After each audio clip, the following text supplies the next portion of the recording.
Oh dear, I forgot to take it out. I've just taken the picture out.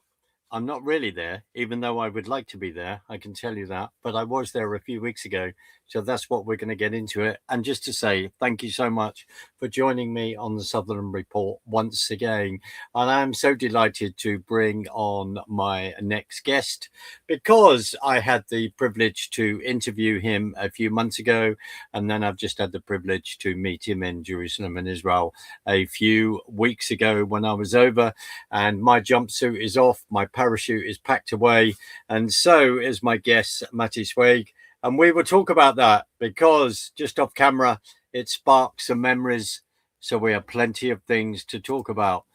Matty, fantastic to see you. And as I said, it was also an utter delight to meet you in person a few weeks ago when we also found out that we also then have other mutual connections. So that was great. That was fantastic.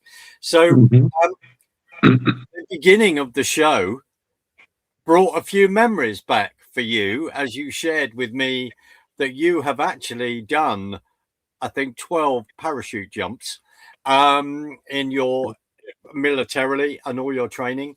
And of course, Matty, you are a diplomat. You have been a diplomat for Israel, two countries that were under the USSR, under the Soviet Union. And you've had it's been very interesting, your travels. And from a heritage point of view, you are from Uruguay. You came over to Israel many years ago, but you're not that old, Matty, at all. You don't look it. So I'm just saying that. But it's fantastic, your whole life story. But it then sparked off. So where would you like to go? Because in many ways, and I know we've only just got an hour and you and I need to sit down for a number of hours.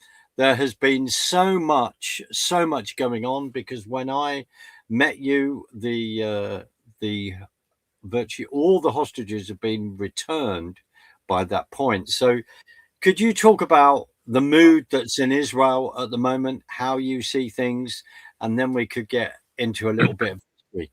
Over to you, sir. Well, first of all, thank you for having me again. I was really delighted to know you personally in Jerusalem some weeks ago, and also in this beautiful place that you were there in Jerusalem, looking the Judean hills, looking the history. I mean, you look around and you can imagine history, even if some things are in ruins, but still. And we were talking about very interesting topics there. And I think in that time, they were just very happy to see most of the hostages coming back to Israel. And this is very important, not only to their families, it was important for the whole country, because since the 7th of October 23, Israel is in a kind of identity crisis. In a kind of identity crisis because people want the wounds to heal.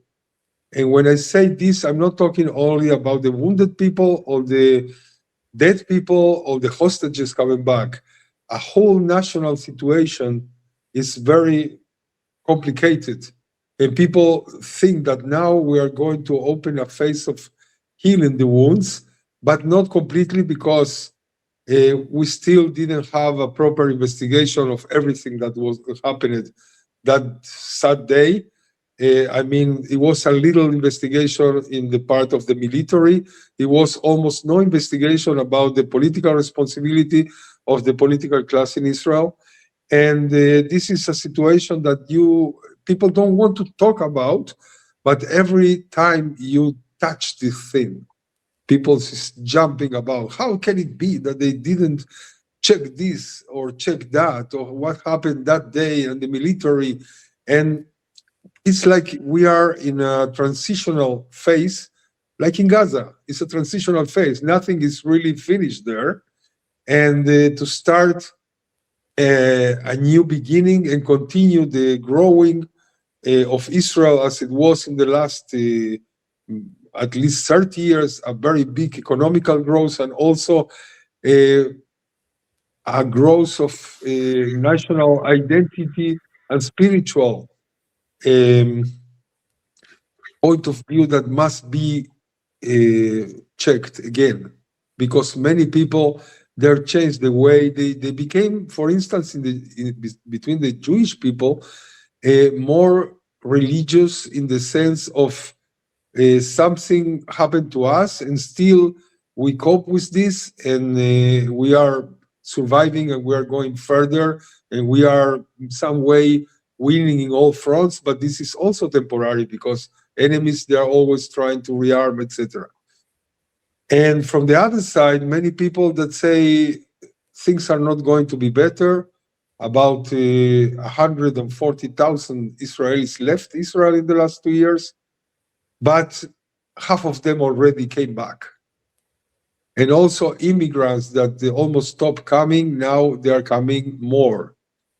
I mean, and the economy with all the problems and with all the waste of money I'm talking about the most of the time of the war, we were wasting a lot of money against Iran and against Gaza and everything.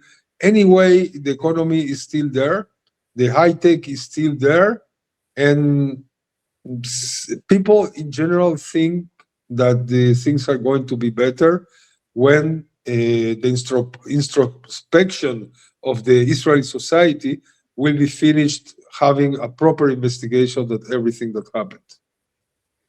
Matty, I think it takes a lot of understanding of Israeli politics, what's going on. I mean, I've had the privilege to come to Israel twice this year. I will be back. But I think the other thing is that you really, if you are from not living in Israel, if you support the country, support the Jewish people, but you are outside, you have to work hard to really get your head around the history and understand what's going on. I also, in many ways, it's courageous of you to say what you've done in acknowledging the things that have to be looked at to then move forward and the healing that's needed.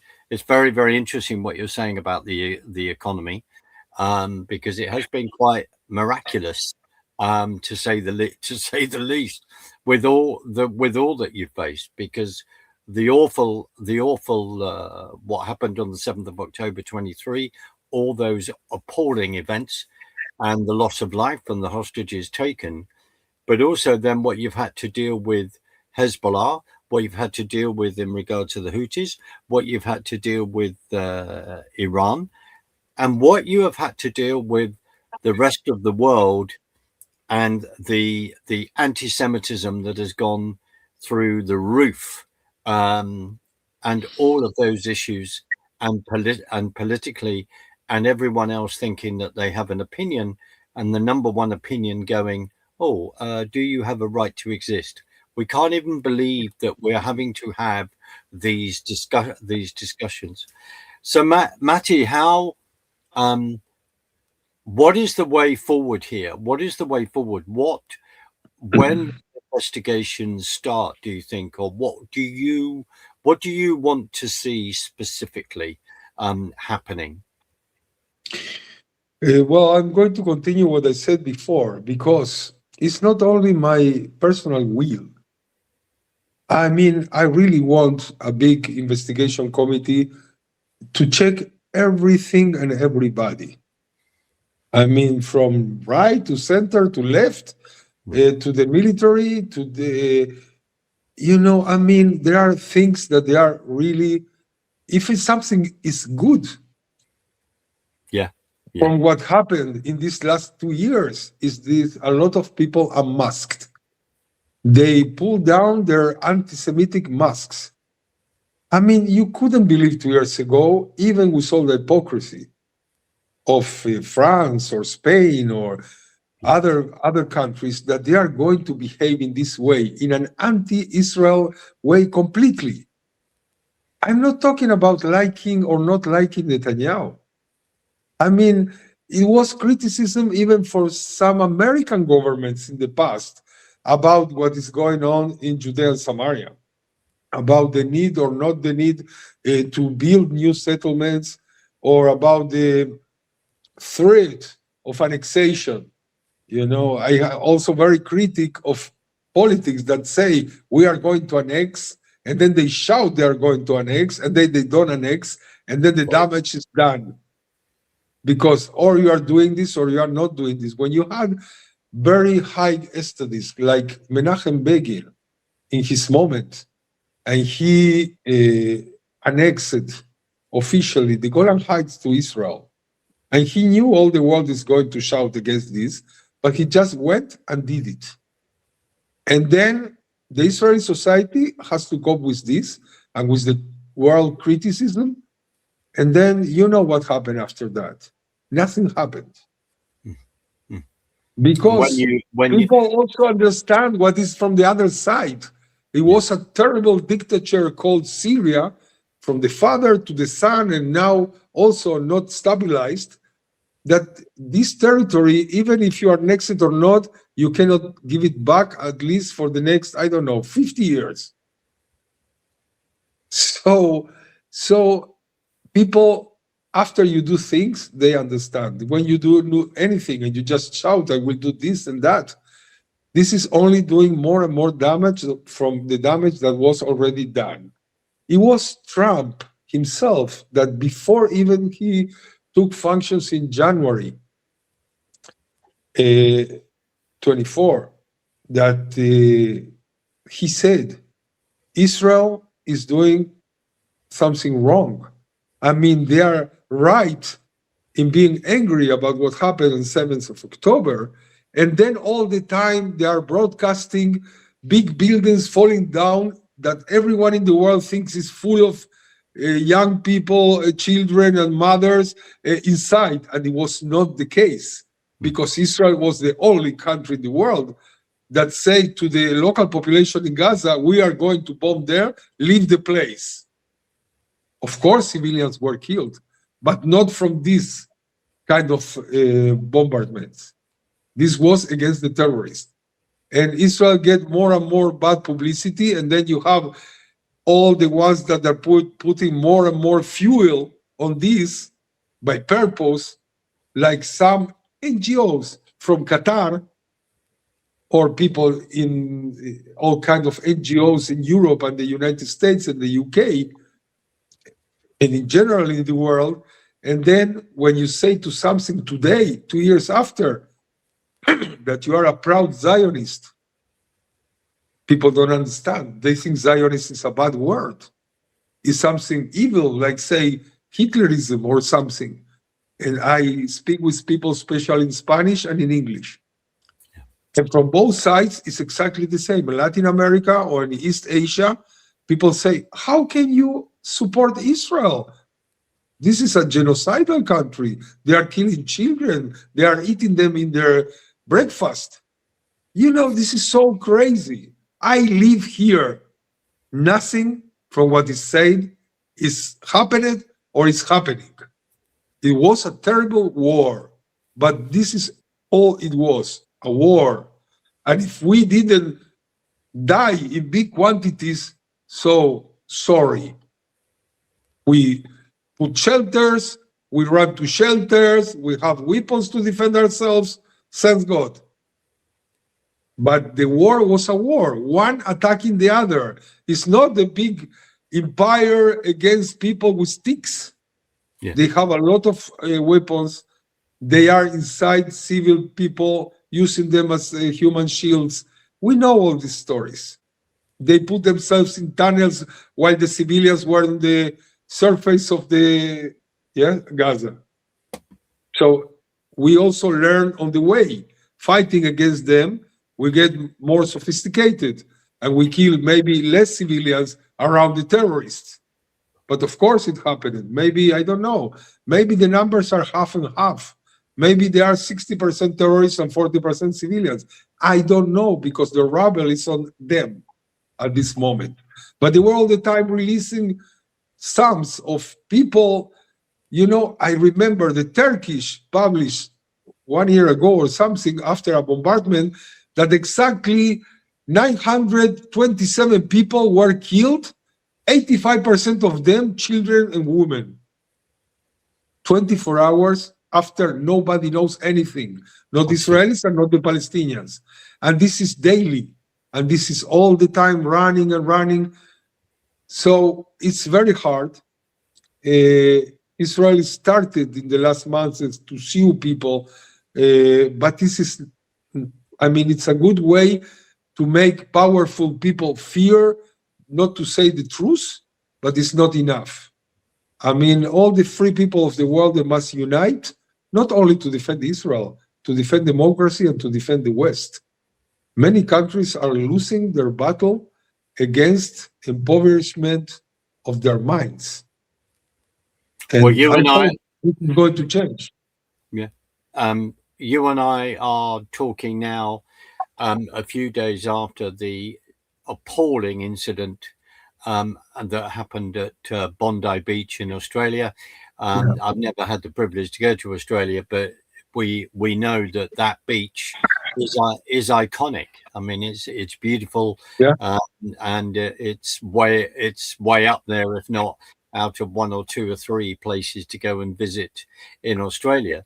And when you're watching the reports coming from there, you're watching Australian news, and the fact that you have two excuses of human beings, I'm just going to say it like that. It's a challenge, who are then a father and son, who then think that they're going to go to the first day of lighting the first candle in Hanukkah, then to a family event. There's a small pet zoo there for children, for them to go and interact with animals. And then these two individuals then think it's perfectly acceptable to have a number of armaments between them and to shoot at Jewish people. There was no other word for it. It was killing Jews. And at this moment, I think 15 people have died and up to 40 injured. And that's what we woke up. That's what we woke up to. I think that happened around about 6:45 in the evening last Sunday. Appalling event. Things, the events that had unfolded there, and it just illustrates it. And of course, Matty, we then had a few months ago where two Jewish people were killed in Manchester attending that synagogue. Car ramming, was injured. And again, the politicians, inverted commas, with their left-wing student politics, I'll say it like that, they don't know what to say. They don't know how to respond. And in Australia, they were warned of this. They were warned of this because things have been stoked over the last 2 years over there and in the UK and in the other. I mean, look at the incidences that happened in America with that couple in Washington, D.C. that were murdered, the incident in Colorado, and there's been more.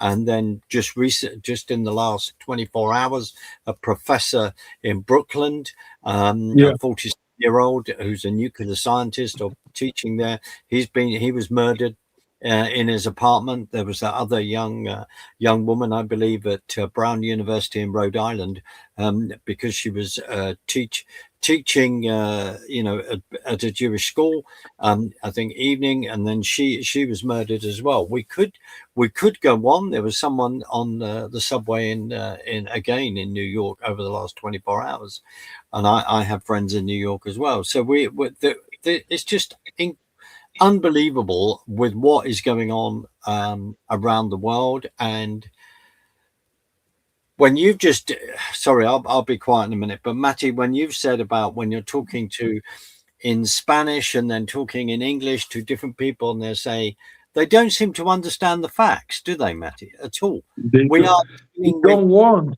because right. This is not only about Jews. Yeah.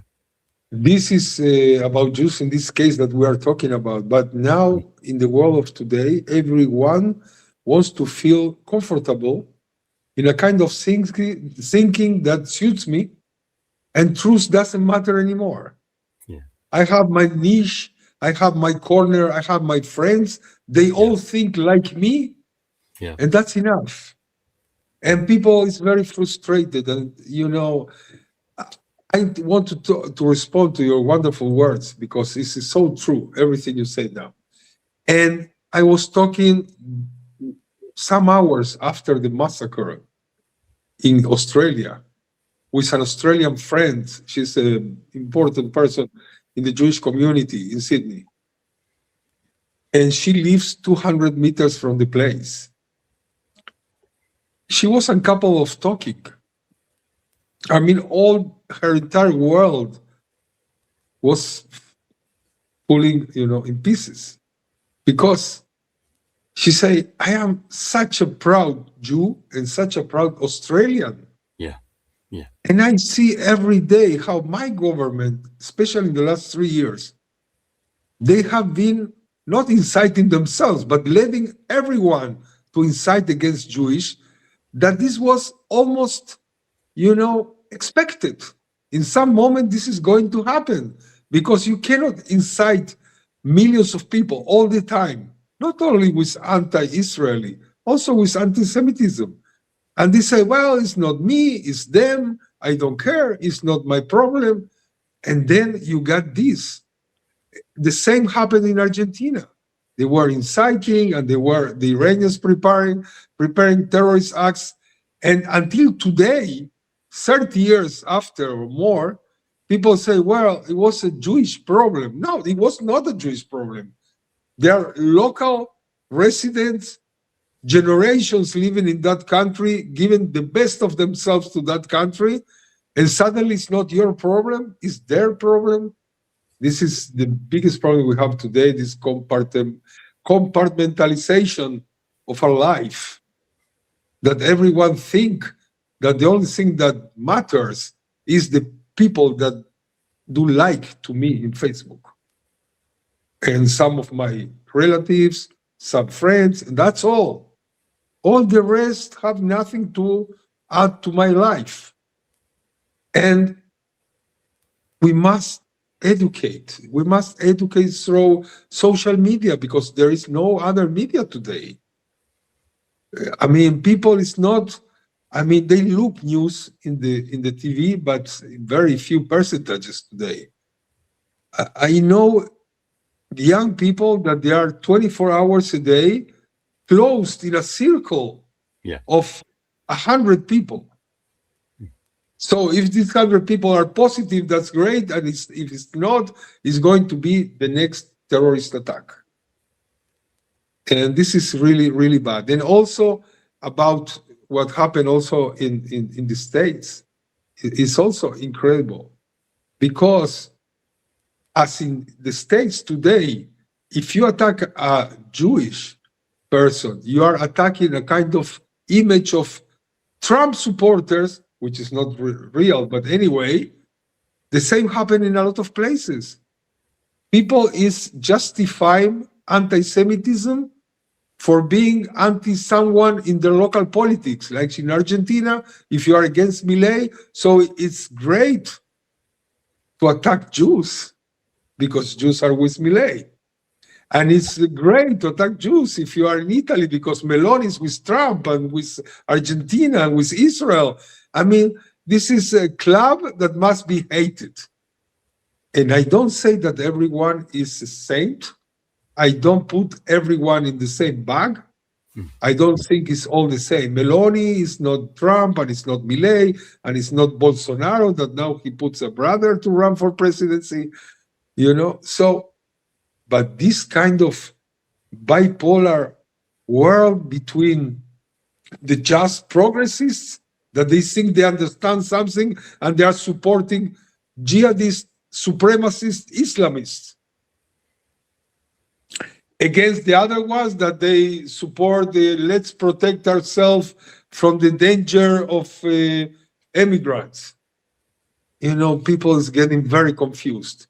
The biggest tragedy, look into the history, it was the fall of the USSR because it broke everyone in pieces. Nobody knows more what to think, what to do. It's all confused. If you are a progressist and you are not a religious person, then it's the kind of vacuum that you are all the time trying to fulfill. How do you fulfill it? Against this, against that, hating this, hating that, because they are the bad guys, and we must protect the human rights of who? Of the women that are completely covered in tents? Or the right of this woman to be free? I mean, this is all a mess. It's not real. And Israel is in the middle of that. It's in a kind of eastern front line for the Western democracies that also inside them, they are very confused in many things. So it's a big battle for everybody. And I don't know how world is going to maintain democracy and human rights and the defense of the property and the families and the values in the next 20 years when you have about 75% of the world living in autocracies or in Islamic countries, or this is really a much harder fight than it was 30 years ago.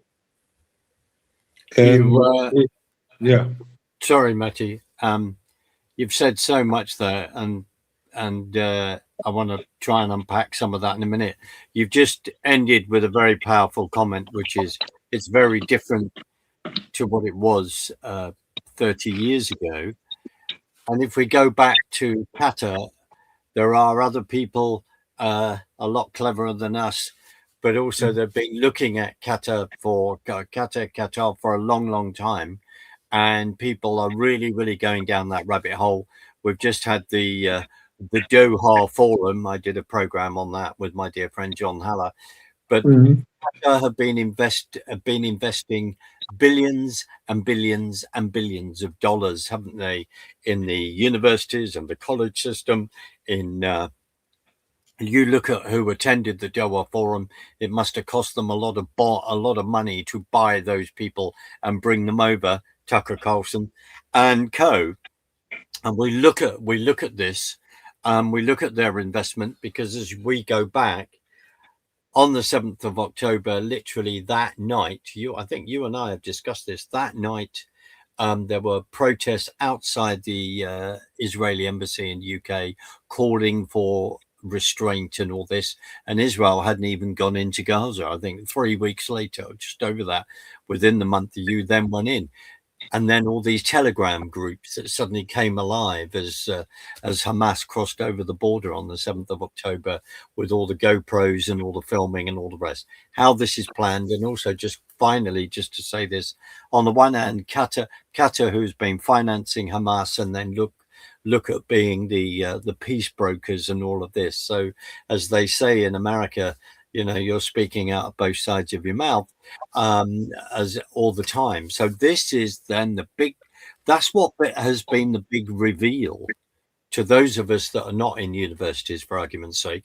This has been the big reveal to see this influence, Matty, that has gone on. There is a lot of things that are not understandable. Sorry. Because 1 minute or 10 minutes or 1 hour after the terrorist attack in Australia, the most posted and viral things on the media were from all kind of, organizations and individuals, that they were posting that this was done by the Jews themselves.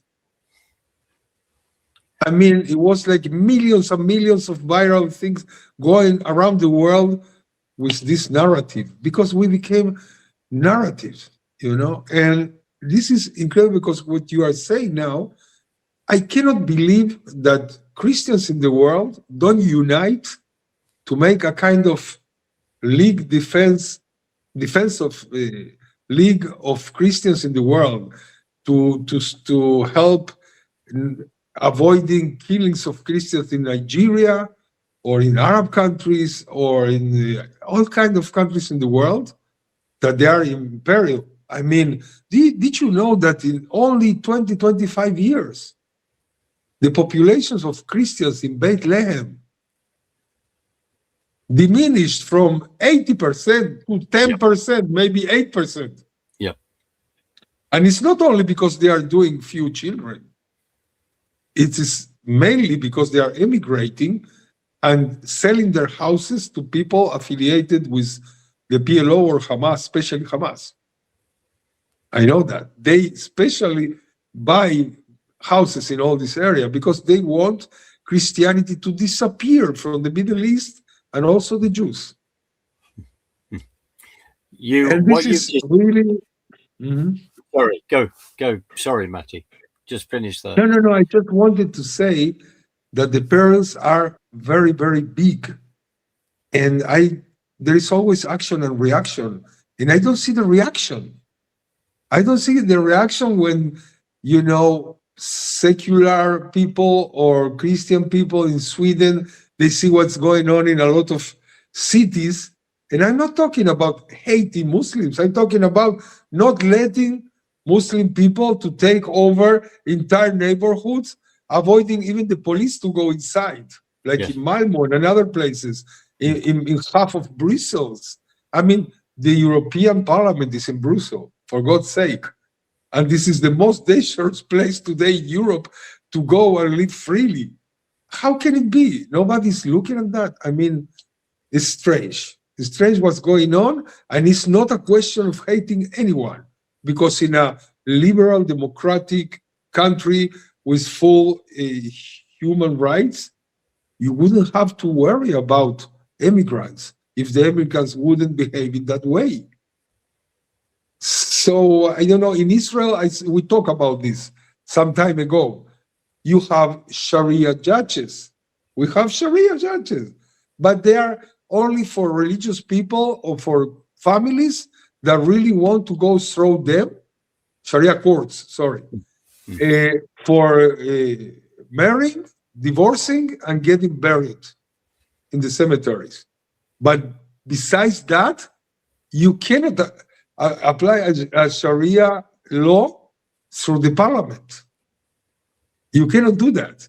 And I see in UK and in other places, they are trying to implement Sharia laws that they are forbidden in any other country. Well, you and I we then go historically to what happened in Iran at the revolution, inverted commas, in 1979, and what the Persian people have been under that oppression for 45 years and 46 years, and we look at that. So it's what we'd call the red-green axis. So coming together, and the first people that the Ayatollah and co put against the wall were all the Marxists and all the socialists that they said, oh, fantastic, we get rid of the Shah and have this utopian dream, not forget completely not understanding or forgetting the great Persian history and what they've been through many centuries. Well, this is the point we're at. You raise so many important points, and there's one I want to address, and I will make myself extremely unpopular, but who cares? The issue is this: is that within, say, addressing the church in the UK and some in the US as well, there is no biblical eschatology understanding. Where the Bible, when we read the Bible and it talks about Judah, Samaria, it's talking about Israel, this within the Old Testament into the New. There is no replacement theology, Matty. This is what they are dealing with, and no, it's not. Romans is very, very clear. We have been, as Christians, we have been grafted. We've been grafted in. Romans 11:23-25 makes that clear, along with other aspects of that book. This is that I don't sit here as some clever theologian. This is the whole point. And what you are arguing over here within many church movements over here is a complete lack of understanding of that at all. They're not aware of that. They have no understanding of the covenants, and the covenant that God has made with the Jewish people, with Israel, has no understanding of that. They then don't have an understanding of the miracle of 1948 of bringing the Jewish people have always been in the land. Let's just say that, but then simply say we are now, then and now, a country on the 14th of May. Ben Gurion, let's go for this on the 14th of May. I don't have to give you a history lesson. You know what then unfolded and has unfolded since. And as I say, maths is not my strongest point, but I'm just saying that you're 3,000 years old and 76, 77 years young, right? This is the whole point. But it's understanding that lack of understanding is here. Plus, within the church, say in the UK, when they've swallowed the social gospel, when they've swallowed liberation theology, when they've swallowed basically Marxism, right? Mhm. And they start to view things through different eyes. And historically, for you, be interesting to see what you think on this point. We all know what Yasser Arafat was up to, going to the KGB, a bit like Abbas, doing your your degree out there in Marxism, being influenced by Russia turning around and wanting to have a satellite, which was Israel, which is you out there. And up until 1967, the world is though the world backed you. You were seen as this little country fighting everyone else. And that basically it switched because of Yasser Arafat then playing the Palestinian card, right? And then going from there. People don't understand history. They need to understand that. And if they go through that, then it gives them a greater understanding. But Matty, I'll just end with this saying, but people, in my humble opinion, are far too lazy. I love history. I'm absorbed by it, but they do not understand it. And understanding then the mindset, the people that were coming into it, well, the kibbutzim that were being built, the fact that you were only given 22% of the land that you were promised, and there you are in draining water amongst malaria, doing incredible miracles that you did which continue agriculturally. But if you're not prepared to sit down and understand all this, then people have a problem, and particularly when on the 7th of October 2023 and other wars before that, you did not start this. There was peace. It was quiet on the 6th of October. You didn't start it. And that is what people don't understand, and also how things are financed, and UNRWA, all these people giving money, and you build a tunnel system that's the equivalent of the London Underground and more. Matty, I've said too much, but take it wherever you want to. Right. I think you touch a very important point, but it's like,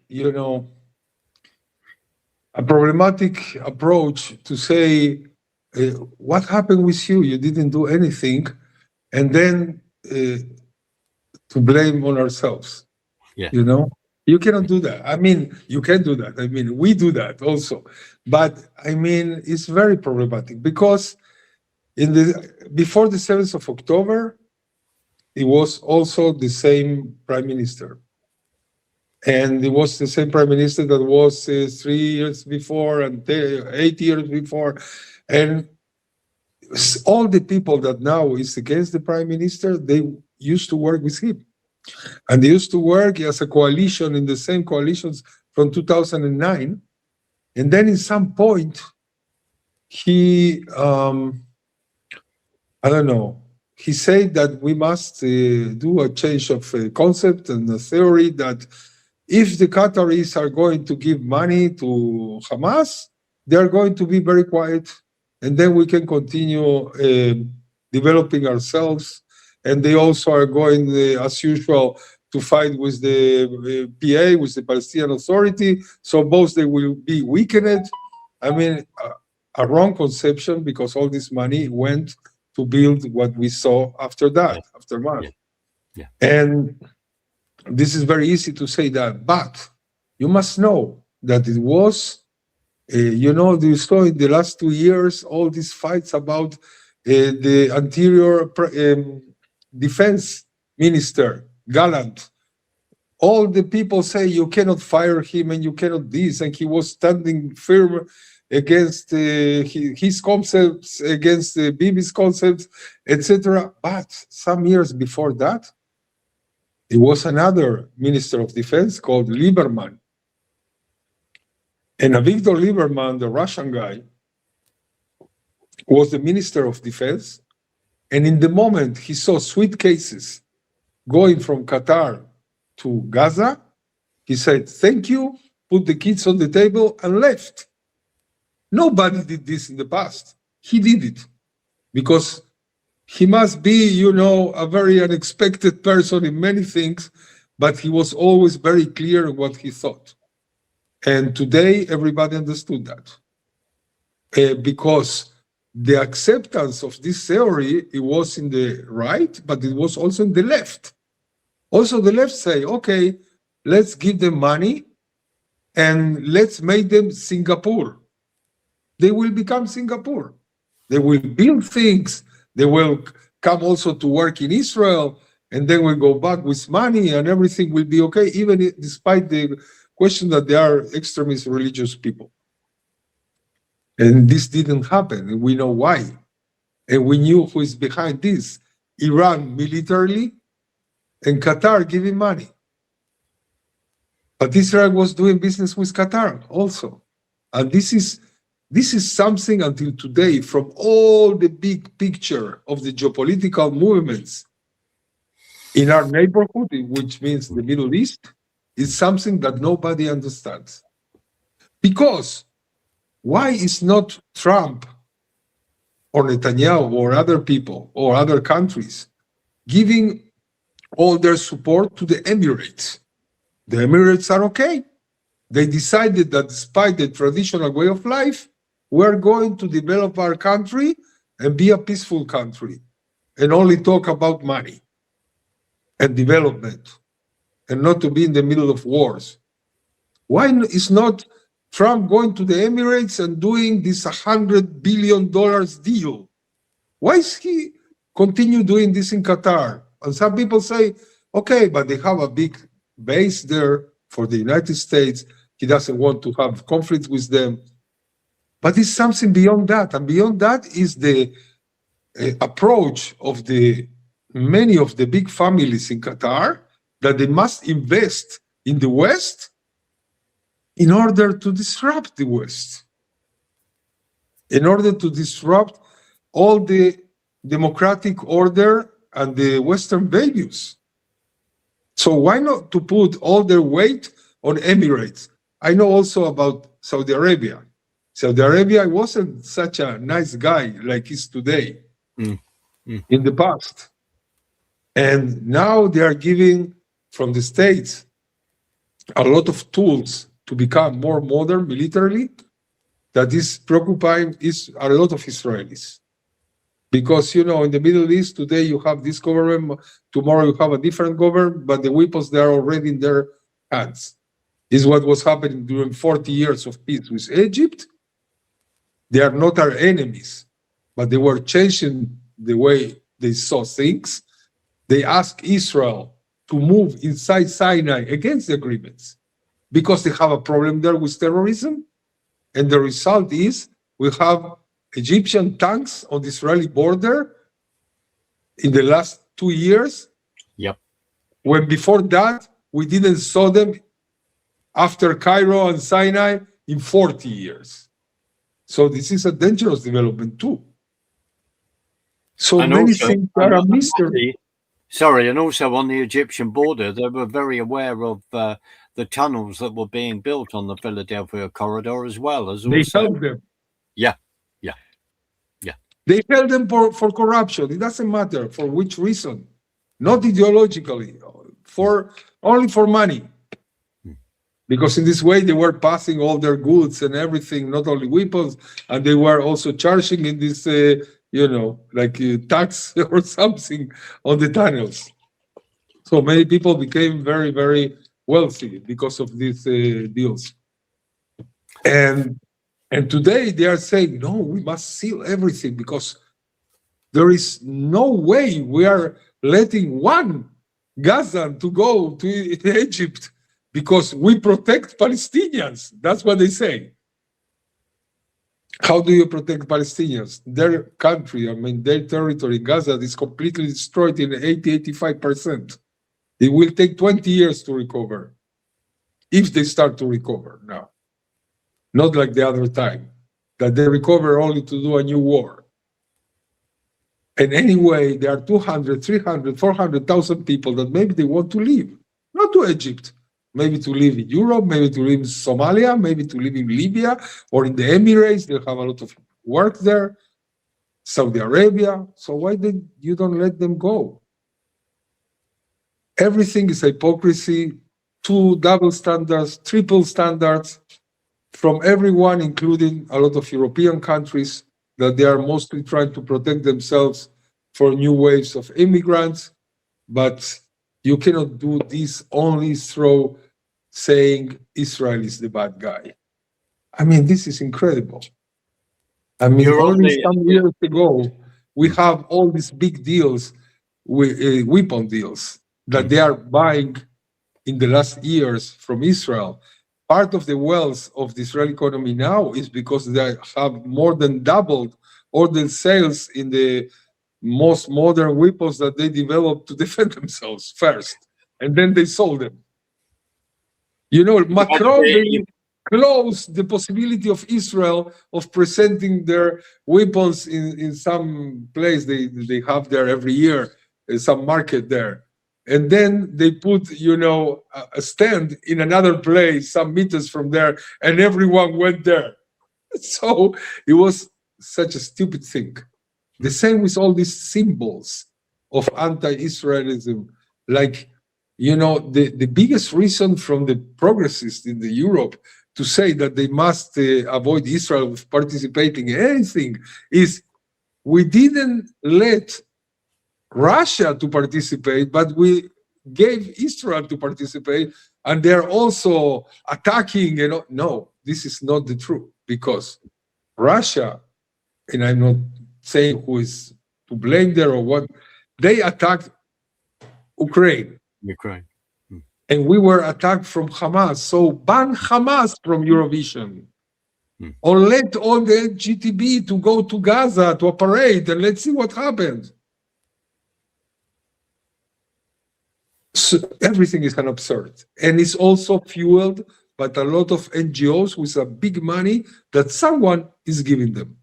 Absolutely. And Matty, you've just sold, selling weapon systems to Greece, and you're selling weapon systems to Germany. And you will also then, the contract is then that you've got to train people in how to use that. And there is going to be other contracts, I'm sure, that you were gonna get. And when you're Sweden, yep, and Finland, immediately after they joined NATO, in 6 months they bought from Israel $4 billion in equipment, also for defense, not only for attack. All the special electronic things on that Finland is building on the border with Russia, everything for hundreds of millions of dollars. Because they say, okay, we can talk against Israel, but we need their technology. Let's buy from them and not talk about it. There are a number of countries that are going to be doing that, Matty, and and as you say, they're doing it now. Some are openly talking about it. Others are not. When you're we've got about 8 minutes to go, but thank you. I feel as though you and I need a conversation of another 3 hours, but as we always do, but bless you. But when you're talking about Egypt, it's fascinating, isn't it? Because at one point, when in the 67 war, and you're halfway to Cairo, if not more, and there is all the Sinai. And you're absolutely right. By them bringing the tanks in, they shouldn't be doing that whatsoever. But they are building up. People are not aware. Some people are aware of it. You are, and other commentators from Israel are, but other people around the world are not talking about that. Matty, this is really important, because you've got a personal friend involved. What is the latest development right up to this minute that's been happening in Lebanon, and you brought that up before we came on. So could we go in that direction and you talk about that? Yeah, because this is the balance of power of geopolitics. I mean, when Hezbollah was very strong in Lebanon, militarily, and the government and everything, they were ruling Lebanon without being the rulers. Yeah. So they were just ruling themselves in their areas, and also they're ruling in other areas through local politicians that they were allies of them. But now Israel has weakened it very much. Everybody knows that. This movement. And there is a new government there with Yosef Aoun. He's also Christian, and he's also an ex-general from he was the main commander-in-chief of the Lebanese army, which is a strange thing because they are also, with all kind of people inside, but also with pro-Hezbollah people inside the Lebanese army. Anyway, this same president now, he saw that they are really weakened. He saw the prospects of peace if he's going with the West, with Trump, even with Israel. And in the last few hours, it was like 6 hours ago, he said that talking to Israel is not surrender, but looking properly about our future. And he has unmasked all the people that they only want more and more war, talking about Hezbollah and all their friends. You wouldn't listen to such a thing 1.5, 2 years ago. It was almost impossible. They were or banned or imprisoned or whatever. And we are talking about the president. So now, from the Lebanese side, you have a person called Simon Karam, which is in negotiations with the Israeli side to achieve also a security deal, but also beyond that, maybe more a kind of peace process with Lebanon that, of course, is going to cause a lot of problems inside Lebanon and maybe retaliations of Hezbollah and whatever, but the society is more open to this. And from the Israeli side, this is a guy called Uri Resnick, that I know him personally, and he was, until 2 years ago, the general consul of Israel in St. Petersburg in Russia, and he came back to Israel to help in the National Council of Security, and now they are sitting and talking about peace in Lebanon. So let's wish them luck.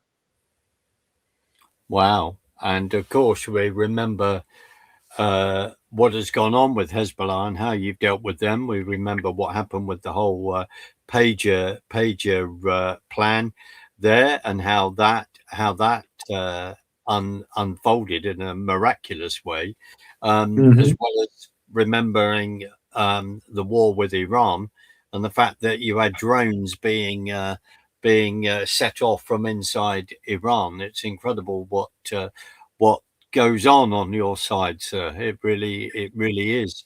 So, Matty, we're in the last couple of minutes, and I'd say to everyone, let's remember the families, what the families have been through, the bereaved in Bondi Beach in Australia, and to have those in our mind as well. And I know that the head of the diaspora ministry, Chickley, has flown out to Australia, as others have.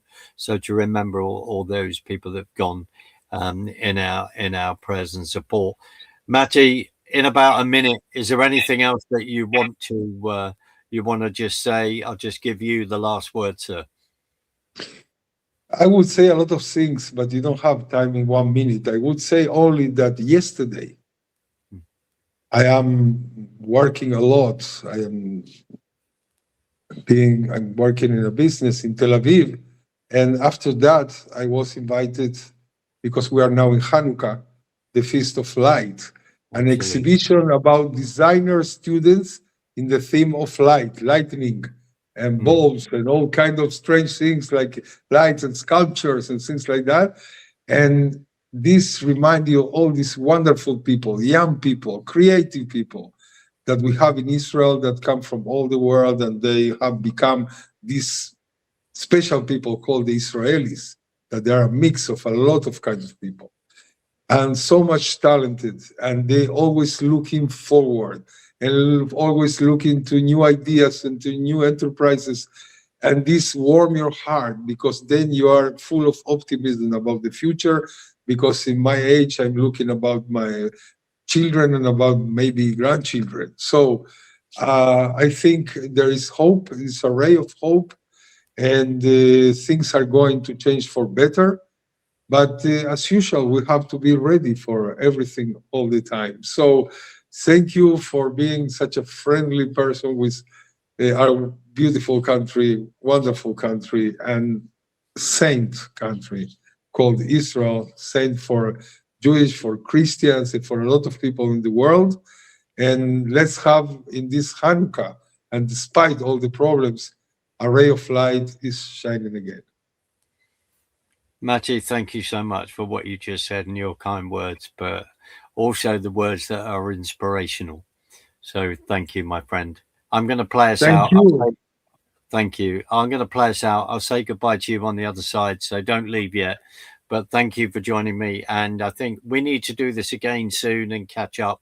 And if not, be able to do it more regularly, because your insight, I think, is very, very special. And I appreciate it. Thank you. Thank you, Matty. Bless you. Bless you.